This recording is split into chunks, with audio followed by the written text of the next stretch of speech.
Gold की कीमतों में जो नरमी देखने को मिल रही है उसकी वजह से मुथूट फाइनेंस में आज गिरावट देखने को मिली।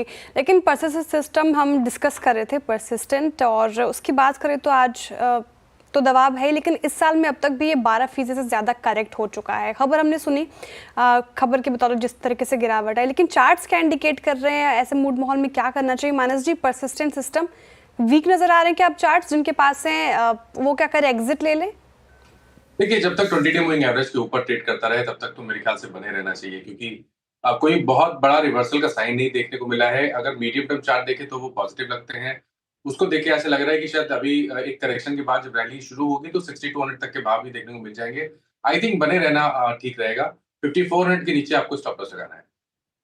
ओके, बने रहे तो फिलहाल अभी होल्ड करने की सलाह है। और मुथूट की हम बात भी कर रहे थे, भारी गिरावट, और एक बड़ी वजह जो ब्रोकरेजेस भी मैं सब बता रही थी, तो सोने के दाम में जो दबाव देखने को मिल रहा है वो एक बड़ी वजह है। सोने की कीमतें आप देखें तो 5 हफ्तों के निचले स्तर पर पहुंच गई है, और अब तक की रिकॉर्ड हाई से आप देखें तो कीमत 8,000 से ज़्यादा गिर चुके हैं। इसके क्या है कारण, बताने के लिए मौजूद हैं मनीषा गुप्ता जी, जो कमोडिटी एक्सपर्ट हैं, पैनी नज़र रखती हैं सोने और चीज़ों पर। कारण क्या है मैम? आप देखें तो लगातार हमें गिरावट देखने को मिल रही है, एक नरमी तो देखने को मिल रही है।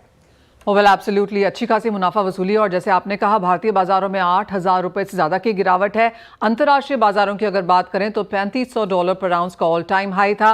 3150 के हमने अब लोज बनते हुए देखे हैं, यानी कि $350 की गिरावट है, जो कि 10% की गिरावट है अपने ऑल टाइम हाई से। यहाँ पर सोने में 5 हफ्ते के लोज पर यहाँ पर कारोबार है, और बाजार मानता है कि कुछ और मुनाफा वसूली के लिए आपको यहाँ से तैयार रहना चाहिए, क्योंकि जो सारे फैक्टर्स थे जिनकी वजह से सोने में तेजी देखने को मिली थी वो थोड़े से ईज ऑफ होते हुए नजर आए हैं।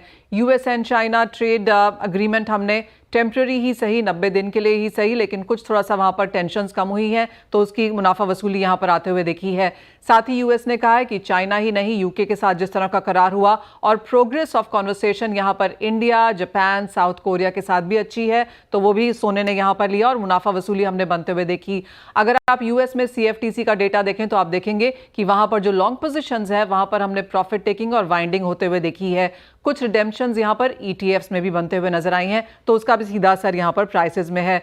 साथ ही यूएस ने सीरिया के सैंक्शंस हटा दिए हैं। हमने एक और चीज़ जो यहाँ पर आते हुए देखी है वो ये है कि वो जो यूएस के इन्फ्लेशन नंबर्स हैं वो थोड़े ऑन द वीकर साइड आए हैं। पिछले एक हफ्ते में सोने ने 5% यहाँ पर गंवाया है, और बाजार मानता है कि $3,070-3,000 पर आउंस तक के लेवल्स भी यहाँ पर अब गोल्ड में देखने को मिल सकते हैं। जो सारी न्यूज़ है सोने में फैक्टर इन हो चुकी है। यहाँ से कुछ बहुत बड़ी खबर आती है, चाहे वो ट्रेड टैरिफ्स को लेकर है, जियोपॉलिटिक्स को लेकर है, तो हम सोने में बाइंग आता हुआ देखेंगे। लेकिन for the near term sell on rallies की स्थिति फिलहाल यहां पर सोने में बनती हुई नजर आ रही है। कुछ और गिरावट की एक्सपेक्टेशन, 90,000 के लेवल्स इंडियन मार्केट्स में टूटते हुए नजर आ सकते हैं, और जो सपोर्ट लेवल्स ब्रोकरेजेस लगा रहे हैं वो अब 88,000 रुपीज पर 10 ग्राम्स के हैं, यानी कि कुछ और मुनाफा वसूली अब बाकी है।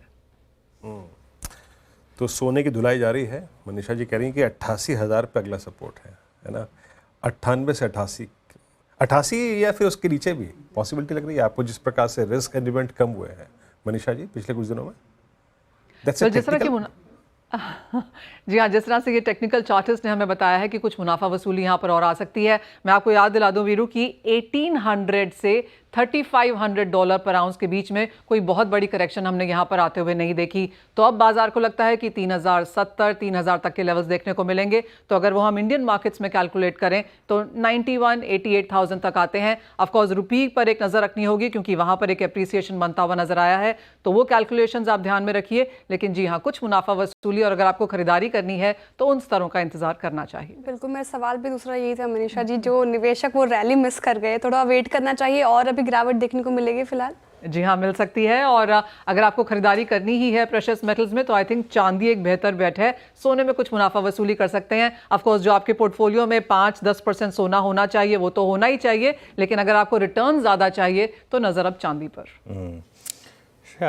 आप क्यों खरीदना चाहती हैं सोना वैसे? पिछली दफा जब आई थी मनीषा जी और हम डिस्कस कर रहे थे, उन्होंने कहा था कि अभी से शुरुआत कर लो एसआईपी के जरिए, और वीरेंद्र जी मुझे व्हाट्सएप किए जा रहे थे कि शुरू किया कि नहीं एसआईपी के जरिए किया था या नहीं? हाँ, मैंने बिल्कुल शुरुआत कर दी है मैंने।